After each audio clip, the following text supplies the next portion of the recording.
ಬೆಳಗಾವಿ ಮಗನ ಕೈ ಬಲಪಡಿಸಿ, ಬೆಳಗಾವಿ ಮಕ್ಕಳ ಕೈ ಬಲಪಡಿಸಿ.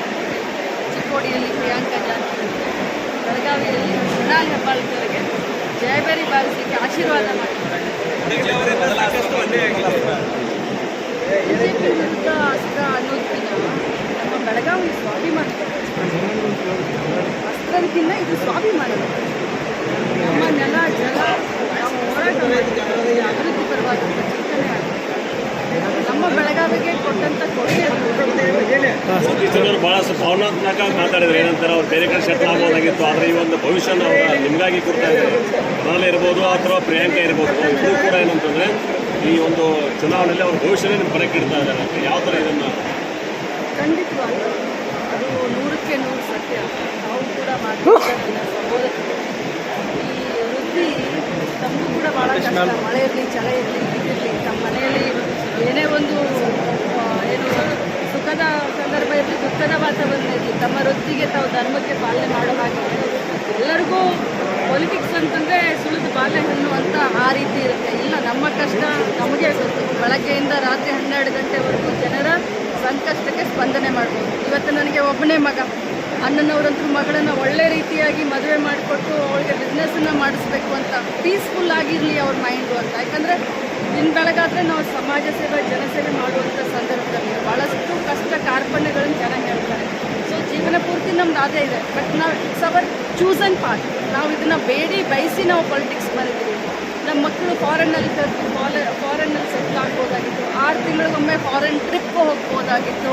ಆದರೆ ನಮ್ಮ ಮಕ್ಕಳು ನಮ್ಮ ದಾರಿಯಲ್ಲೇ ಬಂದು ಸಮಾಜ ಸೇವೆಯನ್ನು ಮಾಡ್ತಾ ಇದ್ದಾರೆ. ಅಣ್ಣನವ್ರು ಹೇಳಿದಾಗೆ ಭಾಳಷ್ಟು ಸಕ್ರಿಫೈಸನ್ನು ನಾವು ಮಾಡ್ತೀವಿ, ಭಾಳಷ್ಟು ಸಕ್ರಿಫೈಸನ್ನು ನಮ್ಮ ಮಕ್ಕಳು ಮುಂದಿನ ದಿನದಲ್ಲಿ ಮಾಡ್ತಾರೆ ಅನ್ನೋದು. ವಿರೋಧ ಪಕ್ಷದವ್ರು ಏನಂದ್ರೆ ಅವ್ರು ಭಾಳ ಚಿಕ್ಕವರಿದ್ದಾರೆ, ಇನ್ನು ಚಿಕ್ಕವರಿದ್ದಾರೆ ಅಂತಂದರೆ 16ನೇ ವಯಸ್ಸಿಗೆ ಇಂಟರ್ವ್ಯೂ ಮಾಡಿ ಈ ದೇಶವನ್ನು ಕಾಯಲಿಕ್ಕೆ ನಾವು ಸೈನಿಕರನ್ನ ತಗೊಳ್ತೀವಿ.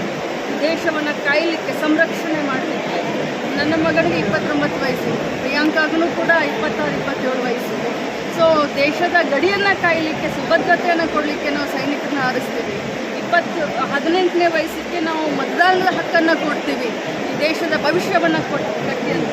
29ನೇ ವಯಸ್ಸಿಗೆ ಯಾರಾದರೂ ಚಿಕ್ಕವನಾಗಿದ್ದಾನೆ ಅಂತಂದರೆ ಯಾರ ನಂಬಕ್ಕಾಗಲ್ಲ. ರಾಜಕಾರಣಕ್ಕೋಸ್ಕರ ಚಿಕ್ಕವ್ರನ್ನಾಗಿ ಮಾಡ್ತಿದ್ದಾರೆ ಅವರು, ರಾಜಕಾರಣಕ್ಕೋಸ್ಕರ ಚಿಕ್ಕವ್ರನ್ನಾಗಿ ಮಾಡ್ತಿದ್ದಾರೆ.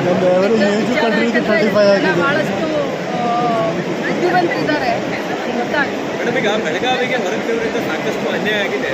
ಅದನ್ನು ಕಲಿಯುವಂಥದ್ದನ್ನು ಅಶೋಕ್ ಶೆಟ್ಟಿ ಅವರು ಮಾಡಿದರು. ಈ ಹೊರಗಿನವರಿಂದ ಈಗ ಮತ್ತೆ ಸ್ವಾಭಿಮಾನದ ಪ್ರಶ್ನೆ ಬೆಳಗಾವಿಗೆ ಕಾಡ್ತಾ ಇದೆ.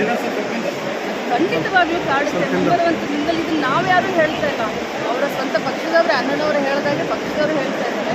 ಅದು ಸಾಮಾನ್ಯ ಜನ ಇವತ್ತು ಮಾತನಾಡ್ತಾ ಇದ್ದಾರೆ, ಸಾಮಾನ್ಯ ಜನ ಮಾತನಾಡ್ತಾರೆ. ಸ್ವಾಭಿಮಾನದ ಪ್ರಶ್ನೆ.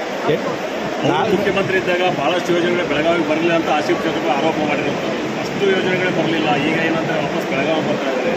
ಅವರೇ ಉತ್ತರ ಕೊಡ್ತಾರೆ. ಅಂಗಡಿಯವರ ಅಂಗಡಿಯನ್ನು ಬಂದ್ ಮಾಡಿ ಶಟರ್ನ ಬರ್ತಾ ಇದ್ದಾರೆ ಅಂತ ಹೇಳಿ ಉತ್ತರ ಅವರೇ ಹೇಳಿದ್ರು. ಮೇಡಮ್, ಈಗ ಇನ್ನೊಂದು ವಿಶೇಷವಾಗಿ ಚರ್ಚೆ ಆಗ್ತಾ ಇರೋದು ಲಕ್ಷ್ಮೀ ಹೆಬ್ಬಾಳ್ಕರ್ ಅವರ ಜಾತಿ ಪ್ರಶ್ನೆ ಸಾಕಷ್ಟು ಅಲ್ಲಲ್ಲಿ ಸಾಮಾಜಿಕ ಜಾಲತಾಣಗಳಲ್ಲಿ ವೈರಲ್ ಆಗ್ತಾ ಇದೆ. ಲಕ್ಷ್ಮೀ ಹೆಬ್ಬಾಳ್ಕರ್ ಅವರು ಪಂಚಮಸಾಲಿನೇ ಅಲ್ಲ ಅನ್ನುವಂಥದ್ದು ಕೆಲವೊಂದಿಷ್ಟು ಜನ ಬಿಂಬಿಸ್ತಾ ಇದ್ದಾರೆ. ಸೊ ಅದಕ್ಕೆ ಏನು ಹೇಳ್ತಾರೆ? ಇವತ್ತು ರಚನಾನಂದ ಶ್ರೀಗಳು ಕೂಡ ಅದಕ್ಕೆ ಉತ್ತರ ಕೊಟ್ಟಿದ್ದಾರೆ. ಹೇಳೋರು ನಮ್ಮ ಮನೆ ಹೆಣ್ಮಗಳು ಅಂತೇಳಿ. ಸೊ ನೀವೇನು ಹೇಳ್ತೀವಿ? ಅಡ್ಡೇಳಿಯವರು ಏನಂತಂದರೆ ನಿಮಿಷ ತಮಗೆ ಮೊದಲು ಸ್ಪಷ್ಟಪಡಿಸ್ಲಿಕ್ಕೆ ಬಯಸ್ತಾರೆ. ನನ್ನ ಮೈಯಲ್ಲಿ ರಾಣಿ ಕಿತ್ತೂರು ಚೆನ್ನಮ್ಮನವರ ರಕ್ತ ಇದೆ, ನನ್ನ ಮಗನ ಮೈಯಲ್ಲಿ ಭಾಳ ಸ್ವಾಭಿಮಾನದಿಂದ ಹೇಳಲಿಕ್ಕೆ ಬಯಸ್ತಾರೆ ಪಂಚಮಸಾಲಿ ರಕ್ತ. ಆದರೆ ನಾವು ಬಸವಣ್ಣನವರ ತತ್ವವನ್ನು ನಂಬಿದಂತೆ, ಬಾಬಾ ಸಾಹೇಬ್ ಅಂಬೇಡ್ಕರ್ ಅವರ ಮಾರ್ಗದರ್ಶನ, ಅವರ ಸಂವಿಧಾನವನ್ನು ಒಪ್ಕೊಂಡಂಥವ್ರು, ಬಸವಣ್ಣ ಹೇಳಿದ ಹಾಗೆ ನಡ್ಕೊಳ್ಳೋವಂಥವ್ರು.